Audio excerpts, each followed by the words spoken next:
Friends, ಇವತ್ತು ನಾನು ಹೆಸರು ಬೇಳೆದು ಸ್ನ್ಯಾಕ್ಸ್ ರೆಸಿಪಿ ಮಾಡ್ತಾಯಿದ್ದೀನಿ. ಇದು ಮೂಗ್ ದಾಲ್ ಅಂತ ಕರೀತಾರಲ್ವ, ಅದೇ ಥರ ಇದನ್ನು ನಾವು 1 ವೀಕ್ ಆದರೂ ಇಟ್ಕೊಂಡು ತಿನ್ಬೋದು.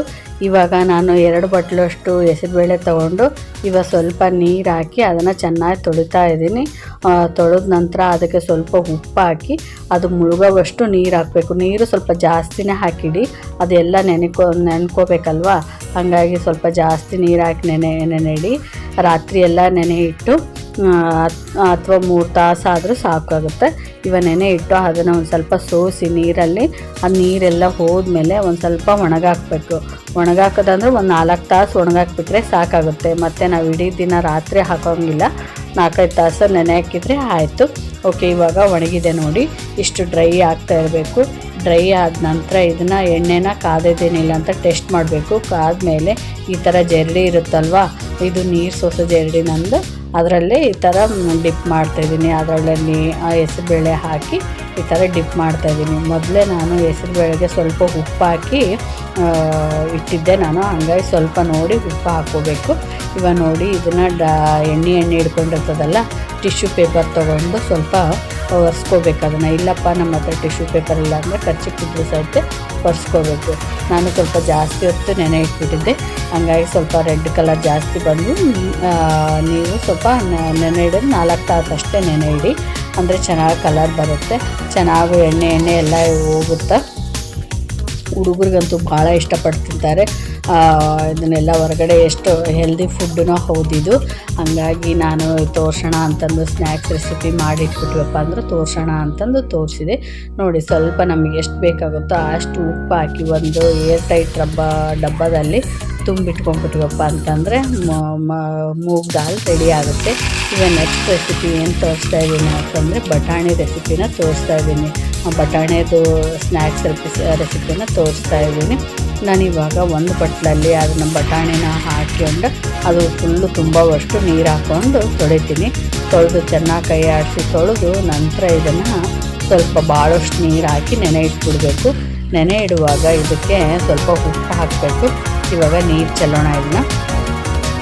ಇವಾಗ ನೋಡಿ, ಉಪ್ಪು ಹಾಕಬೇಕು ಇದಕ್ಕೂ ಸಹಿತ. ಮತ್ತು ಇನ್ನೊಂದು ಇಂಗ್ರೀಡಿಯೆಂಟ್ಸ್ ಹಾಕಬೇಕು ಇದಕ್ಕೆ. ಅದೇನಪ್ಪ ಅಂದರೆ ಸೋಡಾ ಪುಡಿ. ನಾವು ಸೋಡಾ ಪುಡಿ ಹಾಕಿದರೆ ಅದು ಟೊಳ್ಳಾಗುತ್ತೆ, ಹಾಗಾಗಿ ಕರಮ್ ಅಂತಂದು ಇದಾಗುತ್ತೆ. ಹಾಗಾಗಿ ಈ ಥರ ನೀರು ಹಾಕಿ ಫುಲ್ಲು ನೀರು ಹಾಕಿಡಿ, ಭಾಳಷ್ಟು ನೀರು ಹಾಕಿಡಿ, ಅಂದರೆ ಅದು ಚೆನ್ನಾಗಿ ಉಬ್ಬಿ ಬರುತ್ತಲ್ವ. ಇದನ್ನು ಒಂದು 4-5 ತಾಸಾದರೂ ನೆನೆ ಇಡಬೇಕು. ನೆನೆ ಇಟ್ಟು ನಂತರ ಇದನ್ನು ಸೋಸ್ಕೋಬೇಕು, ನೀರನ್ನೆಲ್ಲ ಸೋಸ್ಕೋಬೇಕು. ನೀರನ್ನೆಲ್ಲ ಸೋಸ್ಕೊಂಡು ಅದು ಡ್ರೈ ಆದಮೇಲೆ ಅದನ್ನು ಒಂದು ವೈಟ್ ಬಟ್ಟೆಯಲ್ಲಿ ರಾತ್ರಿ ಪೂರ್ತಿ ಎಲ್ಲ ಒಣಗಿಸ್ಬಿಡ್ರಿ. ಇದು ಹಂಗೆ ಅಸ್ಕ ನಾವು ಒಣಗಿಸ್ಕೊಂಡ್ವಪ್ಪ ಅಂತಂದರೆ ಎಣ್ಣೆಯಲ್ಲಿ ಸಿಡಿಯುತ್ತೆ.